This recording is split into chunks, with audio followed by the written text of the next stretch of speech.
ఒక మంచి ఉద్యోగం ఉండాలి, 100% స్థిరత్వం లేకనే తన కదా. కుమార్తెని బాగా చూసుకుంటాడు అనేటువంటి నమ్మకం ఏ ఆ తండ్రి కలిగించాలి. భరోసా ఏ తండ్రి అయినా. ఇప్పుడు ఒక చిన్న ఎగ్జాంపుల్, చాలా మంది నిన్న మొన్న కూడా మాట్లాడుతున్నారు, నిన్న కూడా చాలా మంది మాట్లాడుతున్నారు, భారతీరావు అంత గొప్పోడేం కాదండి, అడదారులన్నీ తొక్కేసి రియల్ ఎస్టేట్ లో సంపాదించేశాడండి, విపరీతంగా సంపాదించేసాడు అక్రమంగా. సంపాదించేశాడండి.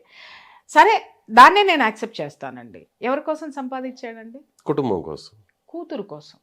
కూతురు ఉన్నతంగా ఉండాలని సంపాదించాడు. అంటే ఏ తల్లిదండ్రి అయినా బిడ్డలు సుఖంగా బ్రతకడం కోసమే ఆస్తులు సంపాదిస్తారా, లేకపోతే పక్కనాన్ని గిల్లాలి లేకపోతే పక్కనాన్ని దోచేయాలి అని సంపాదిస్తారా? బిడ్డల భవిష్యత్తు కోసమే, పిల్లల భవిష్యత్తు కోసమే.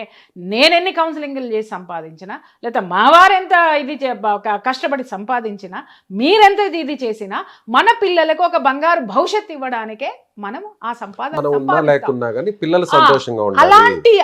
అలాంటి లత్తుకోరు వ్యవహారాలు, లేకపోతే అలాంటి అక్రమ సంపాదన చేసి ఏ కూతురు కోసం అయితే కూడబెట్టాడో, ఆ కూతురు ఏమీ అక్కర్లేని లేదు అని చెప్పి వేరే చోటుకి వెళ్ళిపోయి సామాన్యమైనటువంటి జీవితం గడుపుతుంటే ఏ తండ్రికైనా ఎలా ఉంటుందండి? మనసులో ఒక ఉక్రోషం రాదా? అరే, నేను ఇంతమందితో ఎదవా అని ఎందుకు అనిపించుకున్నాను, ఇంతమందితోటి ఎందుకు ఇది చేశాను, వీళ్ళందరూ నన్ను చీకొట్టినా నేను ఈ కూతురు కోసం కదా, కానీ ఆ కూతురే నన్ను వదిలి వెళ్ళిపోయింది అనేటటువంటి మనసులో ఒక విధమైనటువంటి బాధ ఉంటుంది. ఫ్లెక్స్లు వేయడం, ఫోటో షూట్స్ సోషల్ మీడియాలో షేర్ చేయడం. ఇది ఎందుకు మాట్లాడరు? ఇప్పుడు మీరు అడిగారు కాబట్టి ఇదే ప్రశ్నకు వస్తున్నాను. ఇది ఏ మీడియా మాట్లాడింది? మారుతీరావుని రెచ్చగొట్టింది ఎవరు? తెలిసి తెలియని వయసులో ఉన్నటువంటి పిల్లలు కాదా?